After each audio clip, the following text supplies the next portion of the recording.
Hi everyone, let me introduce myself. This is Dr. Suganya, working as an Associate Professor in Department of Computer Science at Dr. SNS Rajlakshmi College of Arts and Science. So this video is about a waterfall model in the subject software engineering. So before going inside the video, so it is essential to know about the waterfall model, which is a very important model which is to be followed in the software development life cycle. So the waterfall model is a university accepted software development life cycle model. So in this method, the whole process of a software development which has been divided into various phases. So the waterfall model is a continuous software development model in which the development is seen steadily downwards like a waterfall, that is from the upward to the down, how the water is falling in the waterfalls. Through these steps of the requirement analysis, the design, implementation, validation, integration and maintenance will be available in the model.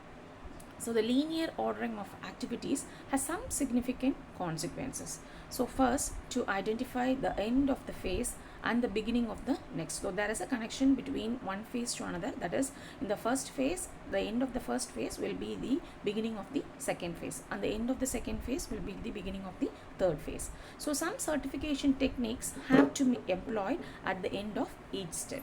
Some verifications and validations usually do this mean that will ensure that the output of the stage is consistent with its input.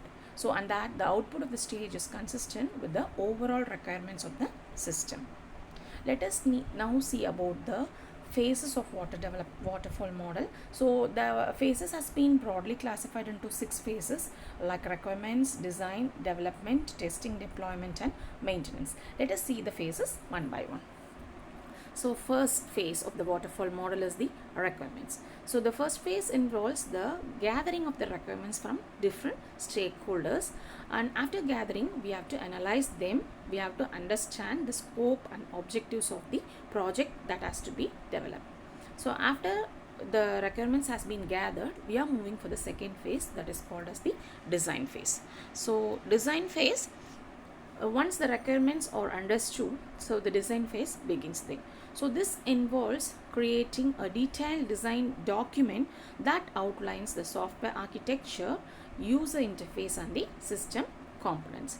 So after the requirements that has been gathered from the all the stakeholders, the design phase has been evolved, and after the designing process that has been completed, we are now moving to the development phase.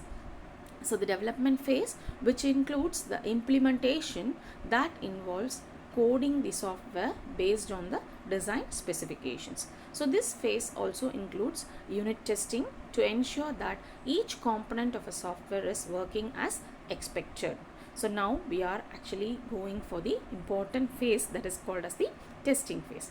So the testing phase, the software that is tested as a whole to ensure that it meets the requirements, and one, it is free or error free, or it is free from the defects. Now it is understood that the software has been ready for the delivery. So now we are actually going for the deployment stage. So the deployment stage is otherwise called as the delivering stage. That is, once the software that has been tested and approved that it does not have any errors, it is deployed to the production environment. So we should not stop there actually.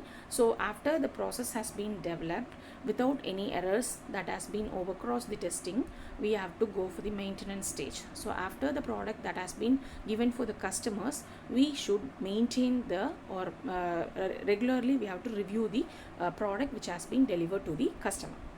So the final phase of the waterfall model is maintenance. That involves fixing any issues that arises after the software that has been deployed and ensuring that it continues to meet the requirements over time.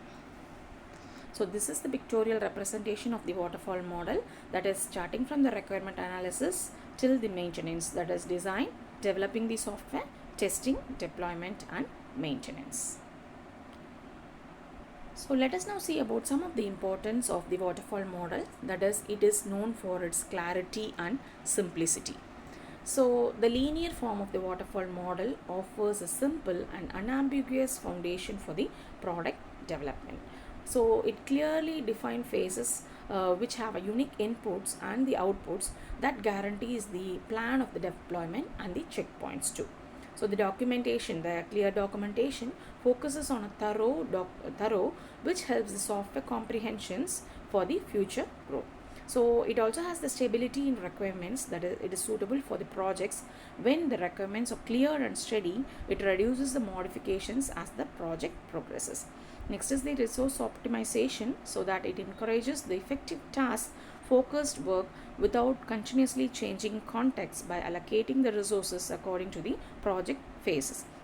So there will be the relevance for the small projects, like economically it is comparatively comparing with the other projects, waterfall model is economically very minimal complexity.